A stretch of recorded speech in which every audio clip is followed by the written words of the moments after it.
Welcome back, Fade to Black. I am your host, Jimmy Church. Tomorrow night, Fader night, a memorial, a little party for Stanton T. Friedman. We're going to have some special guests that are coming by, and, of course, open lines all night long.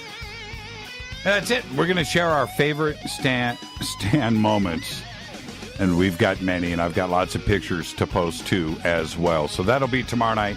Tonight, it's James Fox. He's here to talk about the release of his new film, Phenomenon. He was born in England, raised in New York and California. He began his journalism career early in life as an assistant to his father, who was a writer, Charles Fox. Together, they traveled on many magazine assignments, interviewing such notables as Stephen Hawking and race car legend Dan Gurney for the likes of Rolling Stone, Car and Driver to Sports Illustrated. James finished and sold his first documentary to Discovery by the time he was 28. He has since completed and distributed TV projects for Sci-Fi, The Learning Channel, Nat Geo. History Channel has made frequent appearances on, of course, Larry King Live, Nightline, Dateline, Anderson Cooper, and others. His documentaries, Out of the Blue and I Know What I Saw, are two of the most respected films in ufology. And tonight we are going to discuss his next film, The Phenomenon, which is now set for major theatrical release later this year by The Orchard. I would like to welcome back to Fade to Black director James Fox. James, good evening, my friend. How are you? I gotta meet this guy. I know, he's cool.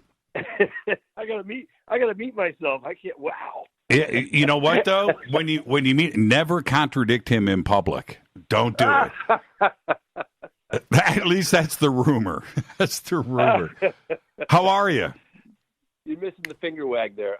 I'm doing great. End of approaching the end of a rather long, hard slog.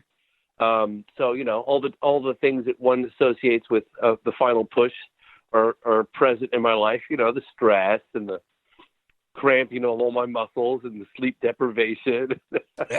All of that, and certainly, James, the elephant in the room, right?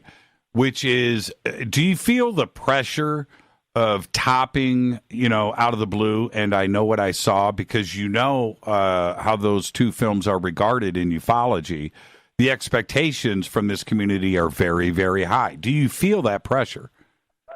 Tremendously, yes, I do. And here's the thing. I remember when I finished I Know What I Saw, and meeting the deliverables for A&E was nearly impossible. I remember reading critics and feeling personally assaulted and thinking, you guys have no idea what I went through to get this movie onto air. But before we sold it to A&E, I had a deal in the works with Lionsgate. And it wasn't just the financial gain, which would have been great, but the global footprint that they had for distribution would have been just amazing for that film. Sure. And we were going up through the ranks, and finally we got into acquisitions. I was bubbling over with excitement. I mean, really. And they took a pass. And they said, well, the film production values are slightly subpar. This was 10 years ago. So, we've got different, frame rate issues and shot on different formats, and they took a pass.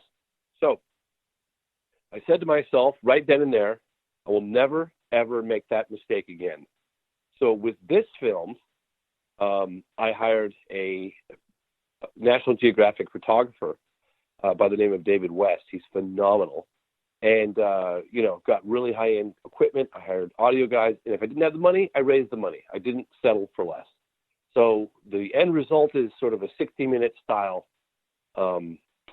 film on the topic of UFOs, which quite frankly is never, I haven't seen it done before. When you look at this, it looks like 60 Minutes production. I mean, yeah, it, really it does. I'm very proud of that, And then on top of that, if I'm rambling, just tell me to shut my pie hole. But on top of that, I was working with a guy. They always say you want your partner to be smarter than you. Well, the guy I'm working with is about 100 times smarter than me. And he's been amazing in helping stitch all the stories together in a cohesive narrative that holds the viewer and that has purpose, not just banging the audience over and over again with well, this case happened, then this case happened, and this case happened. There's a meaning behind that, and there's a destination. There's a place where the film is going, and that's really exciting. It's been challenging. Now, and the film currently. Sorry. Well, no, I actually want to jump in and interrupt you for a second because I have seen clips of the film as it is, over the years. You have sent me a few things, and I thank you for that. But I sat back looking at these clips and the quality of what is going on, and it just made me angry because this is a film that I would want to make. And I see the excellence of what is going on. I'm talking about the framing. I'm talking about the cinematography. And then I'm looking at these interviews and who you have managed to get on camera. And I've even asked you, can you share some of this with me? Can I get to some of these witnesses? And you pulled it off. It is eye candy. And I could literally do a film on every single high target interview person that we've gotten, and some of which that we nearly got to. I mean, we got very close to some even higher level people. I mean, really, as close as you could possibly get, like a letter from them saying, "Hey, we're seriously considering meeting with you," and but yeah, it's been a. They say it takes a village. There's been some very influential people in the field.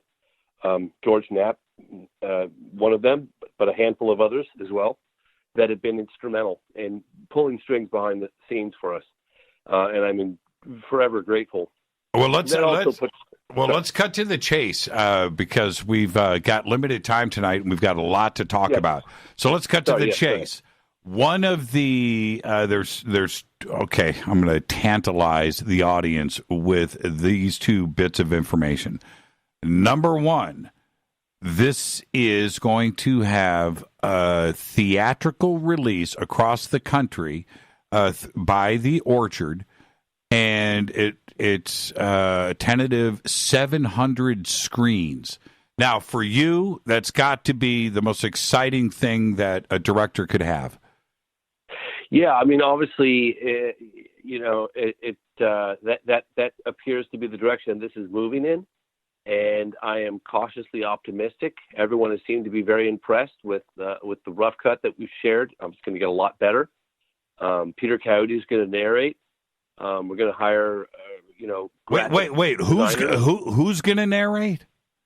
Peter Coyote. You can't just say drop Peter Coyote and keep talking. You got Peter Coyote. Okay, so let's sit back and discuss what you just said. This film, very anticipated. It's incredible, but it's going to be a major theatrical release, and you've got Peter Coyote doing the narration. Yeah, I know. Well, what's funny is that he narrated out of the blue. Yes.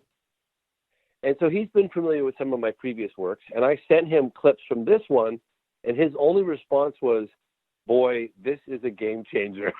He was like, "This film's going to make waves."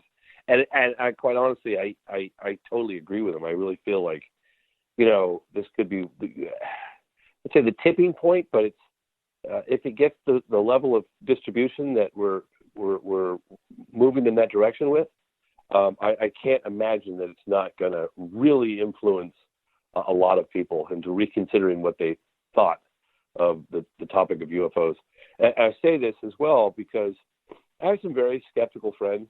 I have scientist friends, people that have been kind of making fun of me over the decades, And I had a screening probably about a month ago, about 15, 20 people. And I stopped the film at the end and put the lights on, and the room was kind of quiet. And I thought, well, that's not a good sign. And then I kind of waited, and they all looked at me and they said, "Boy, this is really hard to refute. I mean, this is about as compelling as I've ever seen. In fact, this is the most compelling thing I've ever seen. I need to process what I just saw." So I thought, well, that's a really good sign. So I'm very optimistic. I'm super excited. I think this is the film that we've all been waiting for. And when most think about now, I did my top 10 UFO documentaries, right, at the beginning of the show. And when we think about what is a good UFO documentary, a few things do come to mind. You've made two of the best, but, a few things, come to mind. But the approach here, and certainly from the clips that I have seen, that the approach here is not only cinematic, but to talk about and investigate and present cases that haven't been out in front of the public eye in the past. But I want to discuss that. But it's also the opening sequence of the film. And we're going to be running, thank you for the images, by the way. We're running those now on Twitter. But cool. Tell us about the opening sequence and what lengths you went to make this special. Okay, so I've always loved James Bond films, and what I love about James Bond, I love everything about him, but what I particularly love about James Bond films, trying to say that fast 10 times, is the cold opens they have. They just get right to the action. And I remember about 5 years ago or so, 5, maybe pushing 6, I was just getting the film off the ground. It was in very, very early stages. And there were a handful of people that I was trying to get to, one of which was Colonel William P. Coleman, who's public spokesman for Project Blue Book, the Pentagon, who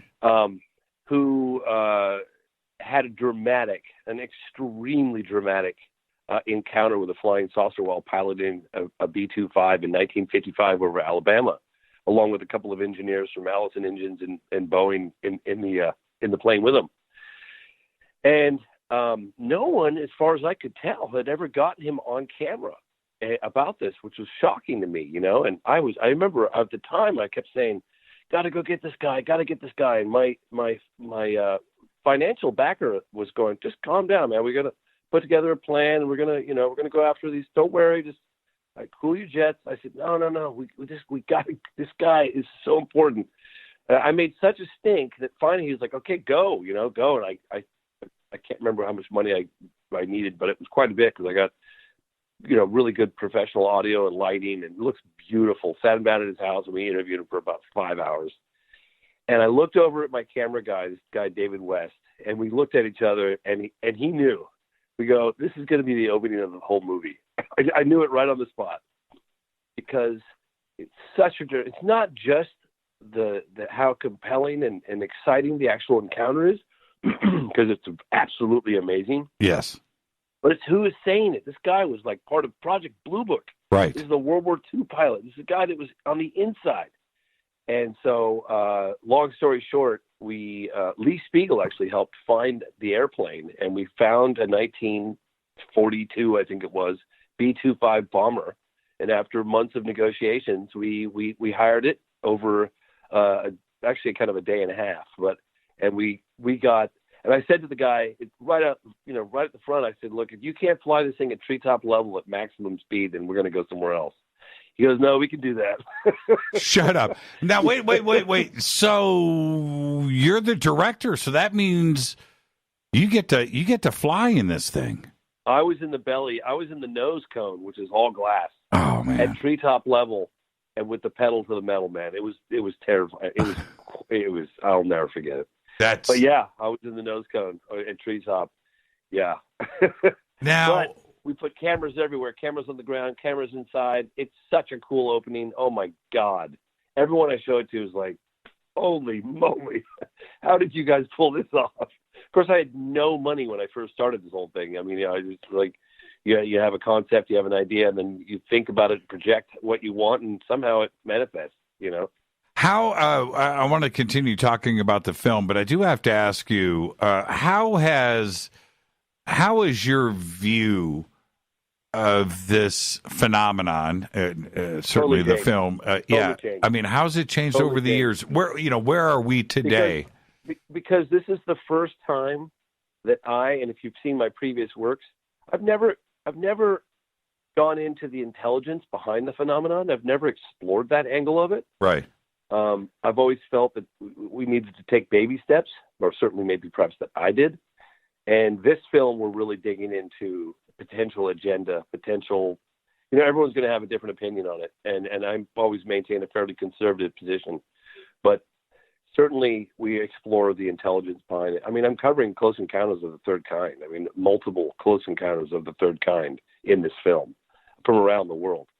So that in itself is a slippery slope. I mean, you tell people like, oh, yeah, UFO landed at a school ground in Africa in 1994, and the occupants got out and interacted with roughly 60-plus school children in broad daylight. People look like, I don't know what pipe you're smoking, buddy, but you can keep on walking.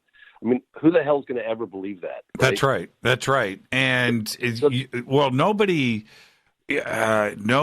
well, I shouldn't say nobody. Nobody in mainstream's going to believe it. But the road to Rua, that's what we kept reminding ourselves. Every single day in the edit room, where are we going?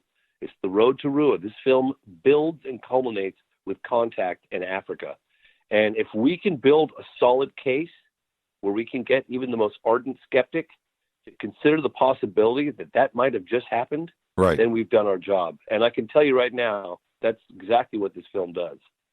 You've been waiting for disclosure, right? And you've had your moments, and not to go into the past, but when we look to the future, disclosure seems imminent. Like we've never been in this position that we are in today, James, and you know this. Are we getting close? Is this film going to help push the narrative? So, I've never been a huge proponent of any sort of government disclosure. In some respects, it's kind of happened. I know people are going to argue with me on that one, but it kind of has happened to a certain extent, and it continues to seem to happen. There seems to be a movement. I remember 2007, 2008 was a pretty exciting time. We had a lot of stuff going on at that point. Then we had kind of a lull for a while. And then it started to peak again, obviously, with the front page of the New York Times with the ATIP story. That was certainly, and then the level of access that we've managed to get in this film, and you haven't even seen all of it. Believe me, when you see some of the other interviews we got, I mean, they're not mincing their words when they're talking about what they believe is behind the phenomenon. I mean, with the fact that it's real. And I think that with films like this, it's a safe environment. People can realize it's a safe environment. They're not going to be ridiculed. People like the people that we've interviewed have, signed off on, okay, this is a credible presentation. You're not twisting the facts. It's presented just the way, it's delivered just the way you said it was going to be delivered. And I think that's going to encourage more people to come forward, that it's not going to jeopardize their credibility by coming forward. Do you see what I'm saying? Yes. Because a lot of people are concerned about that. And I think that with raising the bar on this, I think it'll encourage more government and military officials to feel more comfortable to come forward. And I can't imagine that not happening once this film comes out. When we've got a few minutes before the break, and I want to discuss specifically some of these cases and that you feature in the film, and you've chosen, well, two of the cases I think are some of the most incredible. Well, they're all some of the most incredible, but that two that just aren't discussed in ufology like they should be, and we'll talk about those, which is, of course, Melbourne and Westall and Rua. But before we'll do that after the break. But you chose to cover Lonnie Zamora and Socorro, which happened in 1964 in New Mexico. A pretty famous case if you're a student of ufology, because it's there for us and it's fairly documented. But the other part of the Lonnie case for me is it's also kind of been pushed to the side a little bit, and you chose to feature it in this film. Why? Well, I have to give credit to Tracy Torme for that, because he was the one that was like, this case really changed everything, and it was a really, one of the most profound, credible close encounters of the third kind in modern U.S. history, well documented, part of Project Blue Book, turning point for Dr. Hynek. And I remember thinking, God, yeah, but it's 50 years old. Come on, we need to focus on more But long story short, I started delving into it more and more. And then over a 5-year period, I got to know his family and all of his friends and coworkers. And I interviewed all of them on camera. His daughter, his wife, what Lonnie would look like when he came home, the effect it had on his life, on his personal life, on his professional life. How it affected the military, how it affected the first military officer and his kids that were on the scene. It was a game changer. It was one of those cases where it's one thing to talk about unknown objects whizzing around in the sky. It's another thing to talk about creatures on the ground. So and it was chocked full of physical evidence. Even down to potential scrapings of metal from the landing gear on rocks and landing pads and burnt, scorched bushes, and it was and a police officer. You know what I mean? It's like. So we delved into it. We went to the National Archives. I actually went with Ray Stanford, who wrote the book Pentagon what was it? Flying Saucer at a Pentagon Pantry. And it wasn't exactly a flying saucer; it was more like an egg-shaped craft. But just I guess he called it that just for ease. But we went there and we uncovered some documents about the symbol. The original symbol was on the craft. We found that for the first time ever, and a number of other really incredible original documents, not microfilms. So we got a fresh look at the case. We've got some fresh testimony on the case. Were you able to chase down the family that was at the gas station? No, I didn't. No, I didn't. I didn't. No, I did not. Mm-mm. I don't even think I tried. Griner had talked about it. That guy, Billy, was it Billy Griner? Yes. Billy Griner, I think yes. it was. Yes. Yeah, but he didn't even know who they were, so it was like a wild goose chase. I mean, he didn't know anything about them. I don't even think he knew what their license plate was, where they're from. But there were other, Paul Kratzner and someone else. It was really funny actually. When I was in the National Archives, I was coming across correspondence to and from a number of things I learned, to and from Dr. Hynek from the local newspapers saying basically, look, there were other witnesses. This guy Paul Kratz and someone else, I can't remember his name off the top of my head, but they were actually sending the names and addresses of additional eyewitness testimony to Hynek, and Hynek was recognizing that and like, hey, here's their name, here's their address, we did a report on it, go for it, kind of thing. But they were, they didn't want to have additional eyewitness testimony. I'm sure that Hynek did, but the Air Force didn't, because that bolsters the case even more, right? So, and all sorts of there was a film crew there within 6 or 8 months from a company called Empire Studios, and it was Dr. Frank Stranges and another guy named Michael Musto who were producing a film on 16 color cameras on the case, and they spent like 40 minutes of the film on that specific case. And the military was super concerned about it, and they were having Hynek go and check out what was going on and why was Lonnie participating, and this is going to, resurface all these questions they were not able to answer. And I did spend about 3 or 4 years going after this film. It was called Phenomenon 7.7, I think it was, and I never found it. I never found it. But it does. Evidently, it does exist. Well, it would be color film footage of all the witnesses, all the town, everything right after it happened. It would have been priceless.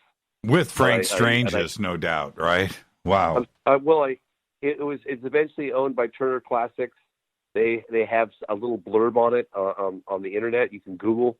I went after the owner of Turner Classics. I actually went into the library there. I mean, I went to the gentleman who produced it, Michael Musto's. He had just died. I got a hold of his wife. I went through all of her dead husband's affairs in all these storage containers. It took me weeks in the hot sun of LA with no ventilation. I went all out, man. I could not get my sticky little fingers on it. But I did, and some people in the UFO community had talked about thinking they'd seen it in the very late 60s, early 70s at Giant Rock. Interesting. Really? Anybody? Yeah. I did. So if anybody's heard of it, Phenomenon 7.7. That's I'm sitting here racking my brain when just like you, I think I've seen it all. It's my job, and I enjoy it. I seek this stuff out. I've never heard of it. Never heard of it. I know. Let's take a break right here. Our guest tonight is James Fox, talking about his new film. It's finally here. It's called The Phenomenon. It will be in major theatrical release later on this year in 2019 by The Orchard. I'm your host, Jimmy Church. Our guest tonight, James Fox. More after this short break. Stay with us. You're listening to a preview of Fade to Black. To get the full episode, go to jimmychurchradio.com and get our podcast. Click on the podcast banner or sign up in the membership area for downloadable MP3s. Everything commercial free. Welcome back, Fade to Black. I am your host, Jimmy Church, on the Game Changer Network and KGRA The Planet. You can follow me on Twitter right now. Join the conversation at JChurchRadio. That's what you want to do. We're posting images that James has sent us of the production, and that B-25 shot is absolutely epic. It doesn't get any more epic than that, James. The cases, let's pick up where we left off. The cases that you've chosen here, to me, are some of the best. And one of them is, we just discussed Lonnie Zamora, but in 1966, what happened in Melbourne, in Westall, outside of Melbourne, at the elementary school there. And incredible. You were able to interview some of the kids who are now adults, right? You know, what's crazy about it is in the middle of working on that segment, I realized I'm going, wait a minute, what's the time difference? I'm going, simply kind of putting it together. I'm going, you know, we had congressional hearings on UFOs in Washington, D.C. in 1966 in April. I'm looking at it going, okay, so after the congressional hearings, as they were ending around 5 o'clock in the evening in Washington, D.C., flying saucers were landing in Australia at a school, literally at that time. So while they were probably having dinner that night, flying saucers were landing. Kamala Harris very kindly, thank God, put me in touch with a gentleman named James Rigney, who eventually they invited me to Australia to cover this case. I'm going to be honest with you, I was kind of skeptical when it comes to a school landing case. You know, broad daylight, hundreds of witnesses, like, really? How come I haven't heard about it? You know what I mean? Kind of thing. Right. But these researchers really plugged me in. I mean, it was actually quite a phenomenal trip. I mean, we arrived, we hit the ground running in Australia. We were there for a month and did a lot of promotional stuff. I guess, I don't know, something happened where I did a couple of radio and TV spots, and it just kind of took off, and more people came forward, and it got some just a crazy momentum, and we got people to come forward that had never come forward. We got a gentleman who took a photograph of it, had never come forward on camera. So some really great new breaks in the story, and just overall just an absolutely phenomenal case of a landing where people got within 10, 12 feet of it on the ground. Did you just say that somebody snapped a picture? Does Yes. the picture exist? Yes. Did you? I held it. I held it in my hand. It was a Polaroid. Is it in the film? Yes, of course it is. Oh, yes, man, James. Of course. Of course it is. Yeah. First time ever. You know, And then we got a high resolution scan of it, of the original. I held it in my hands. I couldn't believe it. can I throw you under the bus a little bit and share some of our private? I'm just going to let the audience know, James and I, every time we talk on the phone, I catch myself saying, man, dude, I just don't like you anymore. Because you managed to pull this off. You've always been able to do that.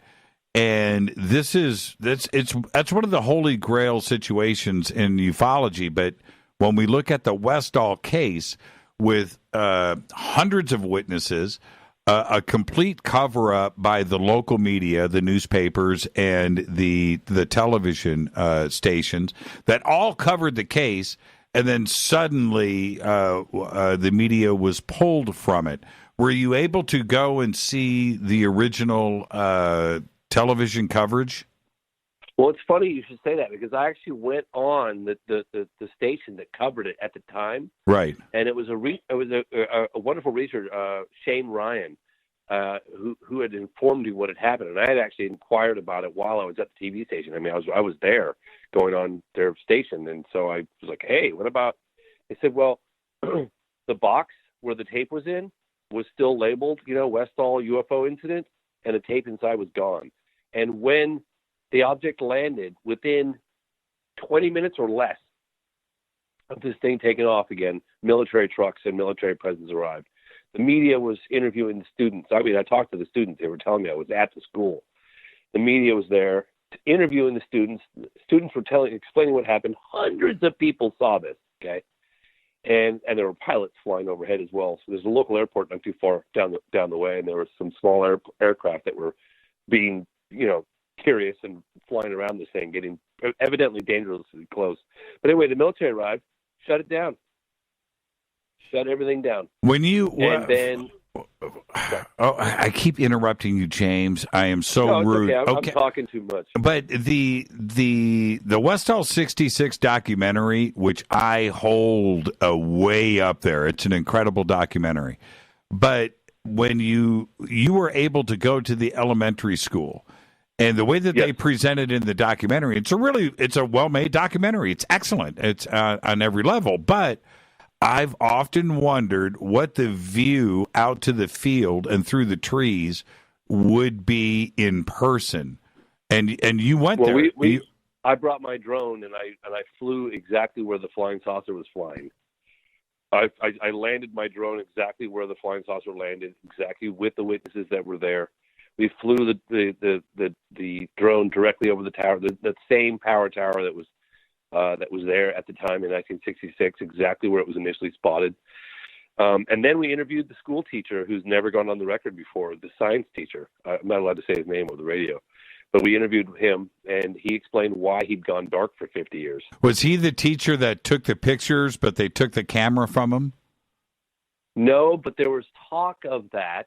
Some of the students were talking about that at the time. Right. Going, "No, don't you remember so-and-so? She had her camera." It was okay. They weren't. It was more like hearsay, but they did talk about that incident. Now, this guy lived about 12 kilometers away, and he took a photograph of it in the air right above his house. It's a very good photograph, like really good. Like James Fox good. I mean, I give it. It's really good. So everyone who's seen it's like, holy Jesus. Really? Yeah, it's really good. Points of reference, in focus. It's, I was always told from people who do photographic analysis work with UFOs that if it's a crystal clear, sharp edge around the UFO, then it's probably a hoax, and that because the UFOs somehow distort the space around them. Sure. And that the lines are kind of fuzzied, whatever. And that's exactly what this is. But it's sharp. The sun's reflected off. It's there, man. It's really good. In fact, he was telling me, he's like, I saw this glint, bright thing above me. And I looked up and I couldn't believe it. And he had a Polaroid camera in his hands because he was taking photographs of his mother's garden to send her pictures. And he, in his haste, he pulled the camera up so fast that he smacked himself in the nose and split his nose open. And blood was coming down his face, but at the same time, he triggered the button and he got the shot. Now let's move over to Africa from Australia, but obviously one of the most interesting aspects of this, even though we're talking about almost 30 years between the incidents, Westall being in 66.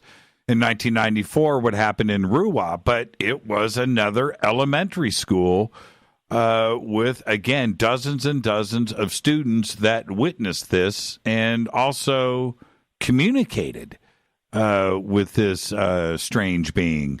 What happened in Ruwa? And now you went to Ruwa. You were also able to interview the students who are now adults. Yes. So I got to be honest with you. The first time I heard about this case is I was just dumb enough to think I could get an interview with Steven Spielberg back in the 90s. I knew someone, we had a mutual friend, this woman named Jenny Yang. And she was like, well, after some time going back and forth, she's like, well, Spielberg's not going to meet with you, but he does want you to know that there was a landing case in Africa that's pretty phenomenal, and I thought, yeah, right. I didn't even believe it. In fact, I didn't even look into it. I dismissed it immediately. And then I heard about it a couple more times over the years. And then I met Randall Nickerson, I think it is. He's doing a film on it. I'm trying to remember the name of the film, but it's just on Rua itself. And I talked to him in 2007. We did the National Press Club event with Leslie Kane. She's a mutual friend. And it sort of got me more interested. And then I looked into it more and more and more. And then, I ended up meeting the witnesses, the children, now adults, bringing them together for the first time with Randall's help, and brought them together for the first time in 20 years. And then I went to Africa and met with more of the witnesses and met with the teacher, who turned out to be a witness as well and lied about it at the time. What happened? And for the audience, really quick, what happened in Rua? So there were actually 100 children. People, if you look it up on Wikipedia, it says like 64 or 66. Right. That's how many children actually went in front of the camera and were interviewed. But in terms of how many children were actually in the playground, and I was there, there were over 100. So it was 10:30 in the morning, morning recess.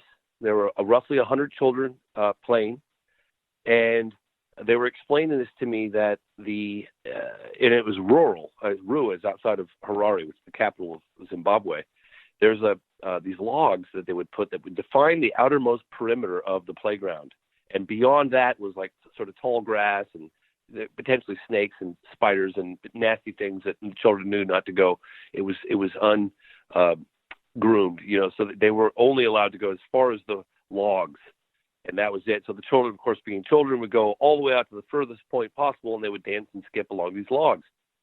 And they saw a UFO, in fact, multiple UFOs, disc-shaped objects that they were all kind of looking at, flying very slowly.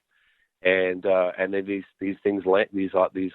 UFOs landed, and some of the students say like 2 or 3 or 4, or the numbers vary a little bit, but they all say, yeah, these things landed. And then the next thing they knew, there were these little beings right there at the edge of the playground, right there with them. And the way they described it to me is, if you've ever been out in the wild and you come across a really rare wild animal, and there's a moment of curiosity, of intrigue, of mystery, and there's a standoff where you're looking at one another with curiosity, and there's that sort of time freezes for a moment.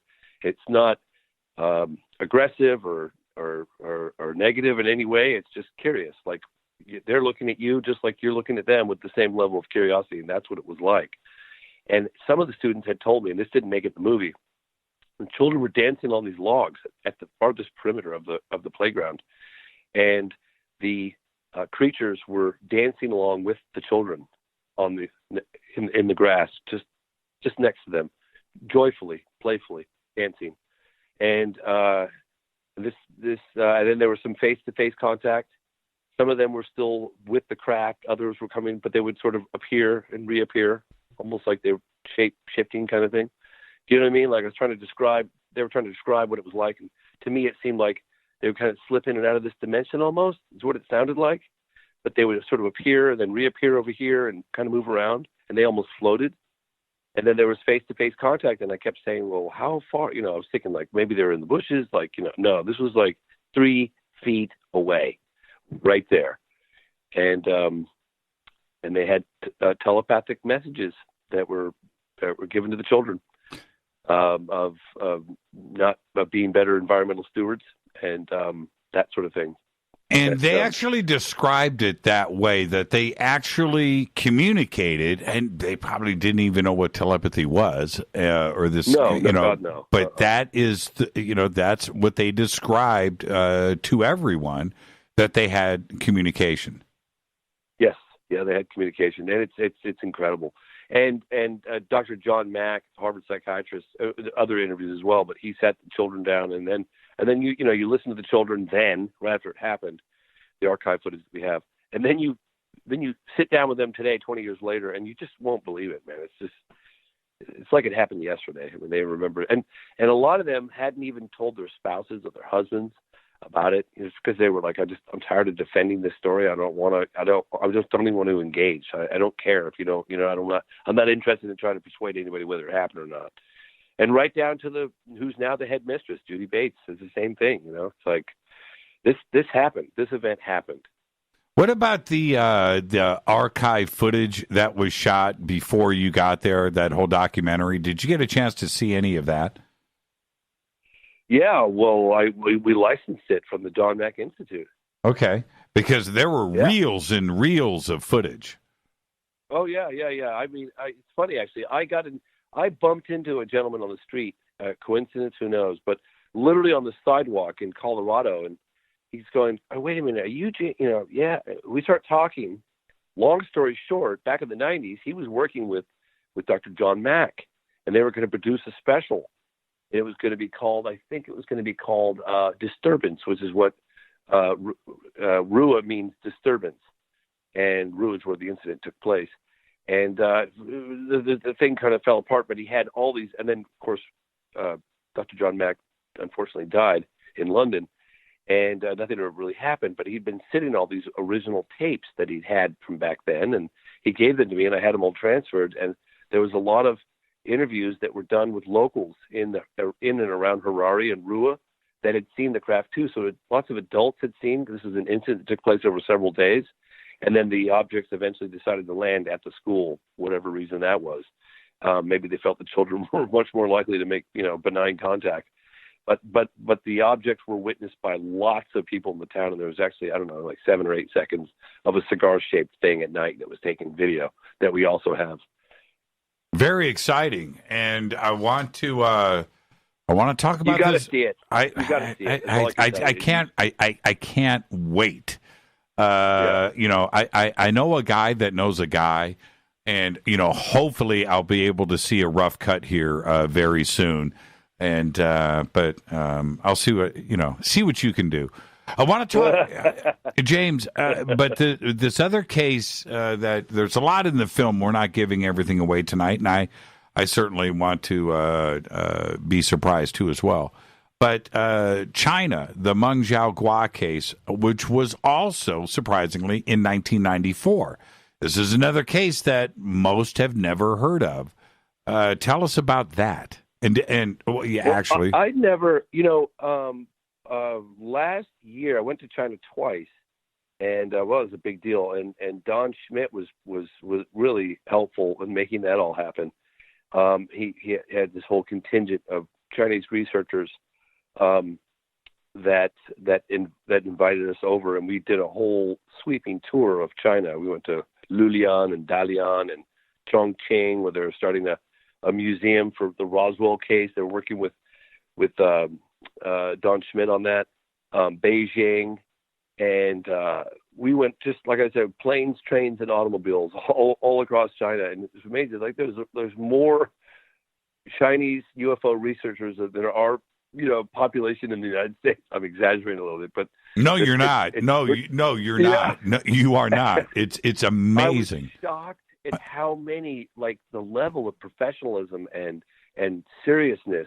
And we had, generals in uniform going around with us, traveling with us. And I had a drone, and you can't fly a drone in China. Like you got to have you go to jail, man. Mm-hmm. Well, this general was saying, I got funny photographs of us drinking together at night, but he would just tell people, James, fly your drone. So I got all this incredible drone footage all across China with this guy. We got to Dalian, which is the second largest seaport in China, and they had this monument overlooking the city, big city too. And it was the most beautiful sculpture, like that you could climb up into. It was massive. I don't know if it was a restaurant inside, but if it wasn't, it could have been. It was huge, beautiful spiraling staircase that goes up into the belly of a flying saucer. I mean, this flying saucer, if you saw it from not too far away, it looked, without seeing the staircase going up to it at the bottom, I mean, it looks like a absolutely real flying saucer. A multi-million-dollar sculpture, a beautiful thing. that, I was thinking, my God, like, you know, a lot of people take this stuff very seriously, but there was a landing case that took place in 1994. I think it's a Black Forest province. I have to look that one up, but it's Mengjiao, and it was a contact case of an object that looked kind of like a tadpole. We actually have an illustration, something that was done, I think, in the 50s that we have in the film that's very similar to what this thing was described in China. And there was contact made, and this gentleman received telepathic messages about environmental impact, about our environment, chilling similarities as what happened with the children in Rua. Right. Incredible.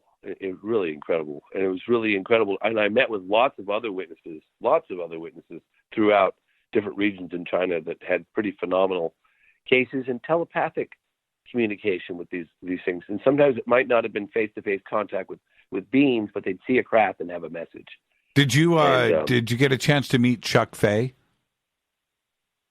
Chuck Fay? I don't think I did. Chuck Fay, he's a radio host over there. His radio show is called MJ13. No way. Oh, you didn't meet Chuck. Chuck's the Art Bell of China. And I'm not saying that in a funny ha-ha way. He is the bleeping Art Bell of China, and an amazing individual, and knows so much about. And he comes over to the United States, and he does this thing over here, and he goes to the conferences. He's got his team and his documentary crew, and he's got an incredible infrastructure. He's just got a great TV show and radio program, and he's out of Hong Kong. But I met some other researchers from Hong Kong. I didn't go to Hong Kong, but I met some people that were from Hong Kong. You would know Chuck Fay. Chuck Fay. I didn't have time. We spent 3 weeks over there. We went back again to Chongqing. What a big city that is! And they had an opening of a replica of the Roswell Museum in New Mexico, in Chongqing, China. Why do you think China is so open to the subject?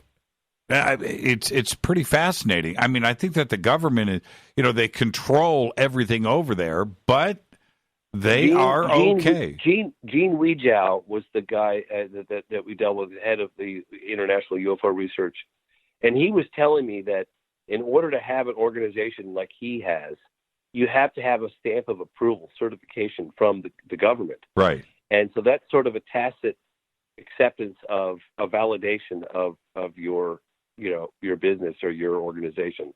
So they didn't say, I guess the way he was explaining it to me was that, they allow him to do what he's doing because they believe in what he's doing and believe it's necessary. And the fact that we had an active general in uniform going around with us was amazing. I mean, would you ever see that in the States? Nope. An active general, not retired, active in uniform? I can't imagine that going down in China.